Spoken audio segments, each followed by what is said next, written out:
Ja sam Dragan Vujčić, ja sam novinar Večernjih novosti 26 godina. I ova knjiga pred vama nastala je u odluka se napravi knjiga, u stvari doneta je u maju prošle godine kada je već bilo izvesno da će Velika Britanija pokušati da progura u Savetu bezbednosti rezoluciju prema kojoj bi srpski narod bio označen kao genocidan, odnosno događaji u Srebrenici bi se definitivno označili kao genocid. Zatim, prema toj istoj rezoluciji, to pitanje genocida više ne bi smjelo da se otvara, niti da se razmatra. I na kraju u toj rezoluciji stoji da bi ta rezolucija služila zarad pomirenja naroda na Balkanu, odnosno na teritoriji bivše Jugoslavije. Ja kad sam krenuo da radim tu knjigu, dogovor je neki bio da otvorimo taj orman za koga da se misli u Srbiji da je to orman, srpski orman pun muslimanskih kostiju i da ga otvorimo do kraja, da vidimo šta se nalazi tu posle 20 godina. I zaista sam krenuo da ga uradim sasvim pošteno, potpuno pošteno, bez obzira šta bi našao to. Kad sam otvorio taj orman, u stvari, ispostavilo se da se radi o jednoj od najvećih manipulacija sa istinom na koju sam naišao na 26 godina rada u novinarstvu. Šta mogu da kažem? Mogu da kažem da je u Srebrenici prvo poginula istina, potom su postradali Bošnjaci i Srbi, a danas strada ceo svet, kao što vidite, ove reke izbeglica koja nam dolaze sa Bliskog istoka. Sve su te zemlje i svi ti ljudi su nesrećeni da se ne bi ponovila Srebrenica. Dakle, podsjeću vas na izlaganje Kofi Anana u Generalnoj skupštini, na generalnoj debati 15. novembra 1999. godine, kada je on, govoreći o događaju u Srebrenici, doslovno rekao: dokazi koje tužilac ponudio opisuju scene nezamislivog divljaštva. Hiljade muškaraca je pogubljeno i zakopano u masovne grobice, stotine muškaraca je zakopano živo, muškarci i žene su sakaćeni i poklani, deca ubijena pred očima svojih majki, deda prisiljen da jede jetru svoga unuka. Ovo su scene iz pakla. Ovo je izgovorio Kofi Anan 15. novembra 1999. godine, kada je svima bilo jasno da se tako nešto nije dogodilo, da u Srebrenici nije poginulo nijedno dete, da nije nastradala nijedna žena, da su žrtve uglavnom bili vojni obveznici, odnosno vojnici 28. divizije armije BiH. U junu ove godine u Sarajevu je prikazan jedan film koji se zove Zvuci Srebrenice. Taj film je nastao s pomoć Anđeline Jolie i vlade Nemačke. I u tom filmu, kao jedan od 1003 svedoka, navodi se ime Munira Ademović, koja je opisivala porođaj Have Muhić u logoru Umpafora u Potočarima. Dakle, u Potočarima prilikom te nesreće bilo je oko 30.000 ljudi koji su čekali na evakuaciju iz Srebrenice i tom prilikom su rođene dve bebe. Svi znamo, svi smo znali, jedna beba je rođena živa, jedna beba je, nažalost, preminula tokom porođaja, pošto se obmotala pupčana vrpca oko vrata. Međutim, ove godine, dakle u junu ove godine, Munira Ademović je ispričala kako se ta beba rodila živa, kako je majka tražila, kako se tu stvorili vojnici Vojske Republike Srpske koji su tražili da beba zaćuti, odnosno ne plače. Majka nije mogla da smiri, navodno, pa su je vojnici uzeli i potom su vratili majci odsečenu glavu bebe u plastičnoj kesi. Dakle, taj film napravljen ove godine, 2015. godine, 20 godina nakon Srebrenice. I to je za mene bilo toliko šokantno da sam, kad sam krenuo da radim ovu moju knjigu, krenuo sam onda praktično da analiziram sve te laži, to su na hiljade stranica materijala. Ja ću sada da vam ukratko ispričam o čemu se radi u ovoj knjizi. Dakle, kad se govori o genocidu u Srebrenici, to se vezuje za operaciju Krivaja 95 Vojske Republike Srpske, koja je počela po nekima 4. po nekima 5. jula. To je bila manja korpusna operacija Vojske Republike Srpske, praktično sa 400 vojnika i 5 tenkova. Oni su za 5 dana došli na obode Srebrenice, prethodno su prešli preko 43 bošnjačka sela. Ta sela nisu spaljena, nisu dirnuta, niko nije nastradao, oni su se našli pred Srebrenicom i dogodilo se nešto neobično. bošnjačka vojska, muslimanska, tada smo je zvali muslimanska, koja se dotle vrlo dobro borila, odlučila je da žene i decu ostavi srpskoj strani dok su oni krenuli jedan proboj dug 60 km prema Bosni. 28. divizija armije BiH imala je šest brigade, jedan brodski bataljon, oni su formacijski trebali da broje oko 7000 vojnika, tu je bilo nešto manje, međutim u toj koloniji su bili vojni obveznici, znači neki 12.000 ljudi je krenulo u proboj. Duž tog proboja, koji je bio 60 km, vođene su žestoke borbe. Najmanje 9 žestokih bitaka je vođeno i tom prilikom je naravno došlo do žrtava na bošnjačkoj strani i na srpskoj strani, naravno. Oni su ulazili u minska polja. Borili se, između sebe su se borili u onom mraku, po šumama, izbezumljeni od žeđi i gladi. I tom prilikom mnogo ljudi je nastradalo. Baveći se probojem te kolone, bavili su se mnogi, međutim, i prema procenama ljudi koji su merodavni, dakle, od recimo Filipa Korvina, Amerikanca, koji je bio tada civilni administrator, on je tvrdio da je da je ogromna većina Bošnjaka stradala u toj koloni, dok je oko 700 ljudi streljano po njemu. Karl Bildt je izneo neki podatak u svojoj knjizi da se radi o 4000 žrtava. Ako ste gledali film Uwe Floma, Srebrenici izdvaja grad, John Schindler, koji je bio tada operativac CIA na terenu, imao je procene oko 5000 poginulih i 2000 streljanih. Tako da je u principu sve žrtve koje su, ogromne broj žrtava koje su nastale probojom, bile su žrtve koje su nastale u borbi. Jedan deo njih je streljan. I onaj ko je počinio taj zločin, naravno treba da odgovara i ja mislim da tu nema nikakve dileme. Međutim, ovdje dolazimo do brojeva koji su jako važni za srebrenjski slučaj. Dakle, veštaci, odnosno istražitelji Haškog suda su došli 1995. godine na teren. Prvi put se o Srebrenici kao masovnom zločinu, masovnom streljanju govorilo 10. augusta na Generalnoj skupštini Ujedinjenih nacija, kada je Madeleine Albright izašla sa podatkom kako su špijunski sateliti snimili 7 do 8.000 pobijenih Bošnjaka. Richard Goldstone, tada koji je bio glavni tužilac, on je tražio odmah te snimke, nije ih dobio.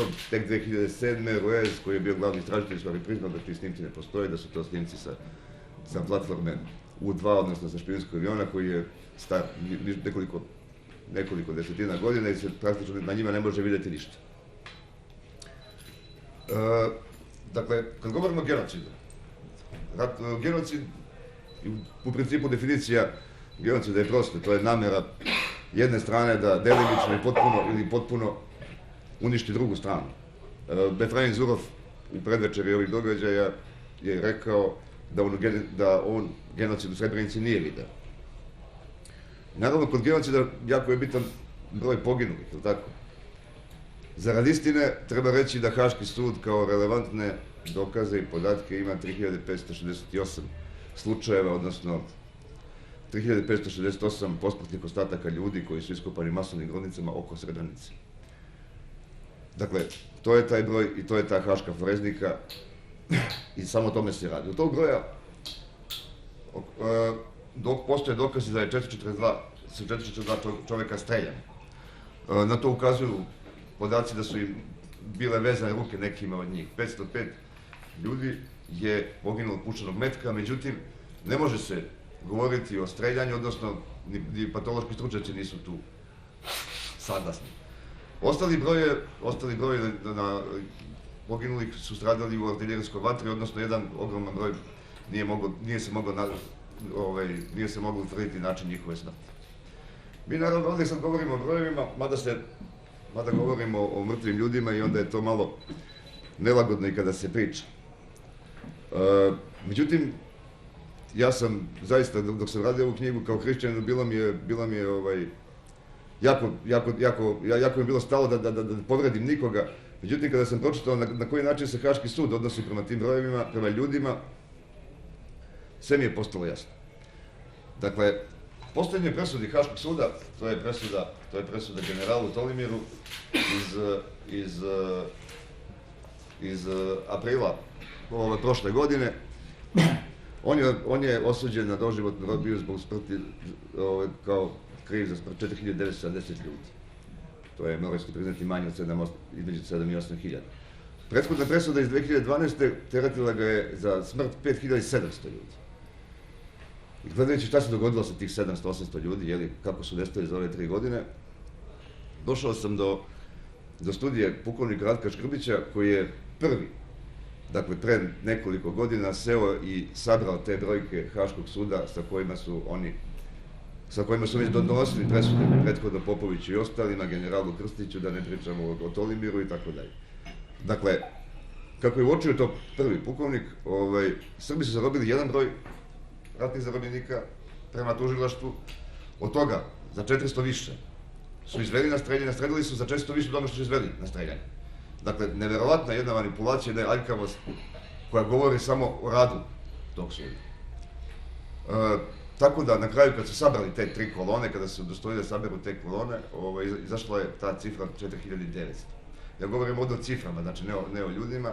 Nisu uvažili sugestiju pukovnika Škrbića koji je primetio da oni manipulišu sa brojkom od 1000, odnosno da tu 1000 pomeraju se od jednog mesta na drugo i na taj način, prema toj matematici tužilaštva, taj broj bi onda mogao biti, znači, samo 3900. Kad kaže sama, govorimo ovdje o brojkama, pa onda kažem sam. Pukovnik Škrbić je napravio isto jednu sjajnu analizu, svoje vremena radio demografsku analizu Srebrenice u svim dosadašnjim presudama o Srebrenici. U presudama imate broj ljudi koji živeo prethodno pre akcije Krivoje 95 u Srebrenici i 8 puta se pojavljuje cifra 40.000 ljudi, nešto manje puta, 2 puta se pojavljuje cifra 38.000 ljudi, odnosno 42.000 ljudi. Kada je pukovnik na osnovu nalaza tužilaštva sabrao te brojeve, ispostavilo se da je 4. augusta, dakle 1995. godine, posle operacije u Srebrenici, da je Svetska zdravstvena organizacija registrovala 35.632 izbeglice i da je među njima bilo 10.632 vojno sposobna muškarca. I da je izašlo još između 3 i 5.000 vojnika. Prema toj matematici, dakle, broj onih koji su izašli, izađe oko 39.632.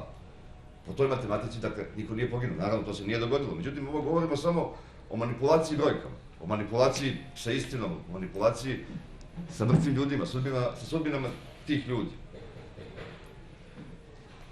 Jako bitno je ta priča između 7 i 8 hiljada, ja se uvijek vraćam na nju, zato što mi je degutantna, da ne kažem odvratna. Tamo na tom memorijalu u Potočarima upisana je cifra 8.357, ja mislim. Do tog broja oni namjeravaju da se hranjuju tamo, odnosno ima 3 tačke, dakle mogu i dalje da se hranjuju. Tragujući dalje oko Potočara, shvatio sam da, u stvari, došli smo do podataka, da je odluka da se napravi taj memorijal u Potočarima u stvari doneta 2003. godine i da ni Srbi ni Bošnjaci nisu uopšte znali za nju. Znači, odluku je doneo Vogdan Petrić, potom Pedi Ježdao, i tako je nastao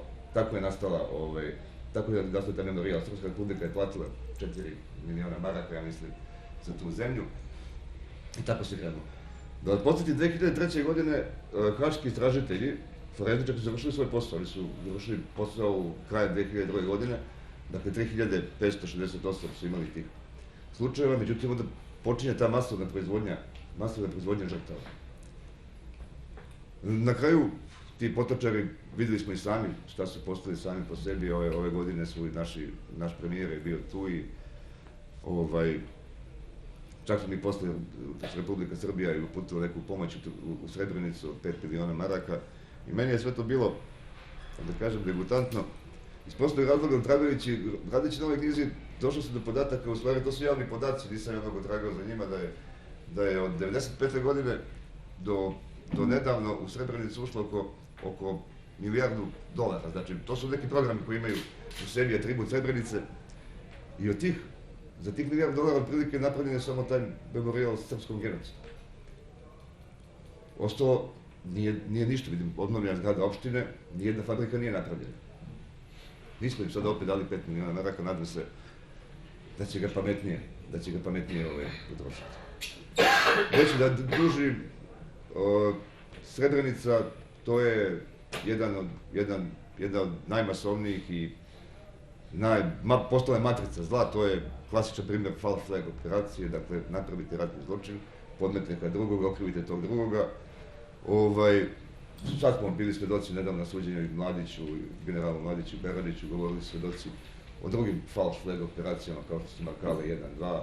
Imamo to u Tuzli što se dogodilo, što je eklatantan primjer također, general Đukić je za to osuđen, je sad na lečenju. Dakle, false flag operacija koja je unesrećila potom ceo svijet, vi znate sami da na osnovu te Srebrenice se ne bi ona ponovila, ustanovljena i doktrina right to prevent, znači pravo na preventivu, pola sveta je izbombardovano, mnoge zemlje su uništene, stotine hiljada ljudi, oko 2 miliona ljudi je poginulo, da se ne bi ponovilo Srebrenica.